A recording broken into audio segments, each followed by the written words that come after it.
బర్మాలో కిల్లి వ్యాపారం అంటే అక్కడ ఆచార సాంప్రదాయ ప్రకారం మొదటగా కిల్లి వ్యాపారం పెడతారా? అలాగే వలసలు వెళ్ళిన వాళ్ళు కూడా కిల్లి వ్యాపారం చేసుకుని బతుకుతున్నారు కొంత. కానీ కిల్లి వ్యాపారం చేసిన వాళ్ళు వారు అది సెపరేట్గా ఉన్నారండి. అది కిల్లి వ్యాపారం మోస్ట్లీ ఎక్కువ ఉన్నారంటే మన వాళ్ళు చాలా తక్కువ ఉన్నారు, చాలా తక్కువ ఆ రంగంలో ఉన్న చాలా తక్కువ. నాకు తెలిసిన మటుకు ఒకరో ఇద్దరు ఉండొచ్చు, కానీ 3 మిలియన్ ఉండొచ్చు, కానీ నేను ఇప్పుడు దాకా చూడలేదు. ఉండొచ్చు అంటే గవర్నమెంట్ ఫీల్డ్ దాకా నేను వెళ్ళలేదు, ఉండొచ్చు. మెయిన్ రేషన్ షాపులు ఎక్కువ ఉండి, రేషన్ షాపులు ఉంటున్నారు. అలాగే బైసికల్ పార్ట్స్, కార్ పార్ట్స్. ఇప్పుడు మెయిన్ ఎక్కువగా ఉన్నవారంటే మన కన్స్ట్రక్షన్ మెటీరియల్ ఆ ఫీల్డ్లో ఎక్కువ ఉన్నారన్నమాట.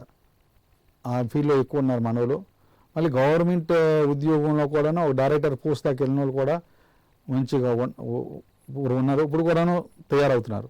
ఏం చేస్తారు మన తెలుగు వాళ్ళు అక్కడ బర్మాలో? అన్ని బిజినెస్ రంగంలో ఉన్నారండి. ఇప్పుడు కన్స్ట్రక్షన్ బిజినెస్లో ఉన్నారు, రియల్ ఎస్టేట్లో ఉన్నారు, మళ్ళీ ఇది ఎక్స్పోర్టు.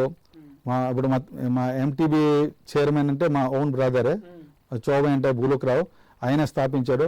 ఆయన ఒక మహా దానవీరుడు అని చెప్తారు బర్మాలోని. ఆయన గురించి ఇప్పుడు ఆలోచించుడు, ఏ తెలుగు వాళ్ళకి ఏటైనా అడ్డుగా ఉంటాడు. ఎక్కడ బర్మాలో ఏ తెలుగు అడ్డుకొని ఉంటే ఇప్పుడు ఆయన స్థాపించారన్నమాట ఈ తెలుగు బిజినెస్ అసోసియేషన్. అనుకోకుండా స్టార్టింగ్లో ఒక $30,000 స్టార్ట్ చేశారు. ఈరోజు నియర్లీ $4 to 5 million క్యాపిటల్తో రన్ అవుతుంది ఆ కంపెనీ. సో డబ్బులు వేసిన వాళ్ళందరూ 2 yearsతోనే ఆ డబ్బులు వాళ్ళకి వచ్చేసాయి. మీరు ఒక లక్ష వేసారనుకోండి దాని కంపెనీలోనే, ఆ 2 yearsకి మీ లక్ష మీకు వచ్చేసింది. ఇప్పుడంతా అక్కడ ప్రాఫిట్ మీ ఇన్వెస్ట్మెంట్ అలాగే ఉన్నది. సో అంత స్థాయికి బాగా పెరిగింది. మంచిగా తెలుగు వారు కూడా బిజినెస్ నాలెడ్జ్ పెరిగింది. కొంచెం ఇప్పుడు బ్యాంకు లోన్ దొరకడానికి కష్టం అక్కడ, కాబట్టి మంచి వ్యాపారం చేయాలా. వాళ్ళకి ఏంటి అనేసి ₹1 వడ్డీతో నీయడం, ₹1 వడ్డీతోనే 1% వడ్డీతో నీయడం, ఆ వడ్డీ వచ్చిన దానితో కూడాను ఈ పేద సహాయాలు చేయడం.